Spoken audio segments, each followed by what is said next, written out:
warahmatullahi wabarakatuh. Saya Wisya Maharani dari kelas 12 ADP 6. Di sini saya akan menjelaskan pelajaran PKN tentang perlindungan dan penegakan hukum di Indonesia. Yang pertama ada pengertian hukum.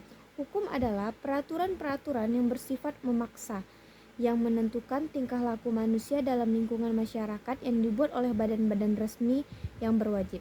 Apabila terjadi pelanggaran, maka diambil tindakan dengan hukuman tertentu. Yang kedua itu ada unsur-unsur hukum. Yang pertama, peraturan tingkah laku manusia. Yang kedua, peraturan dilegalkan oleh badan-badan resmi yang ditunjuk secara khusus untuk menangani hukum.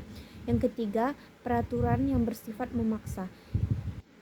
Yang selanjutnya ada ciri-ciri hukum. Yang pertama, adanya perintah atau larangan. Yang kedua, perintah atau larangan itu harus dipenuhi dan ditaati oleh setiap orang. Yang keempat itu ada dasar Indonesia sebagai negara hukum. Indonesia sebagai negara hukum terlihat jelas dalam Negara Republik Indonesia tahun 1945 pasal 1 ayat 3 yang berbunyi, negara Indonesia adalah negara hukum. Selanjutnya, pasal 27 ayat 1, segala warga negara bersamaan kedudukannya di dalam hukum dan pemerintah dan tidak ada kecualinya. Ciri Indonesia negara hukum terbagi menjadi 5. Yang pertama itu hukum bersumber Pancasila, yang kedua berkedaulatan rakyat, yang ketiga pemerintah konstitusi, yang keempat persamaan kedudukan dalam hukum, yang kelima pembentukan undang-undang oleh presiden. Selanjutnya, pentingnya perlindungan dan penegakan hukum itu pertama terciptanya supremasi hukum. Pengertian supremasi hukum adalah hukum yang mempunyai kekuasaan mutlak dalam mengatur kehidupan berbangsa dan bernegara. Yang kedua itu tegaknya keadilan dalam masyarakat. Sebuah kondisi di mana setiap warga negara dapat menikmati haknya dan menjalankan kewajibannya. Yang ketiga, menjamin masyarakat yang tertib. Perlindungan dan penegakan hukum mempunyai peran yang penting dan menjadi pondasi dasar keberlangsungan hidup masyarakat Indonesia. Semakin banyak masyarakat mengerti hukum, maka semakin baik pelaksanaan hukum. Yang selanjutnya itu ada peran lembaga penegak hukum dalam menjamin keadilan dan kedamaian.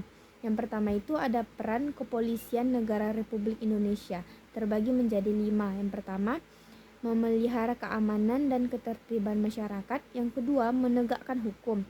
Yang ketiga, memberikan perlindungan, pengayoman, dan pelayanan kepada masyarakat. Yang ketiga, memberikan pelayanan kepada masyarakat. Yang keempat, menegakkan hukum. Yang kelima, melaksanakan pengaturan, penjagaan, pengawalan, dan patroli terhadap kegiatan masyarakat. Pengawalan itu sama dengan patroli juga ya teman-teman. Yang kedua itu ada peran Kejaksaan Negara Republik Indonesia, terbagi menjadi 5 juga. Yang pertama, melakukan penentuan. Yang kedua, melaksanakan penetapan hakim dan putusan pengadilan yang telah memperoleh ketetapan hukum. Yang ketiga, melakukan pengawasan terhadap pelaksanaan putusan pidana bersyarat. Yang keempat, melakukan penyidikan terhadap tindak pidana tertentu. Yang kelima, melengkapi berkas perkara tertentu dan untuk itu dapat melakukan pemeriksaan tambahan sebelum dilimpahkan ke pengadilan. Baik, sekian dari saya. Assalamualaikum warahmatullahi wabarakatuh.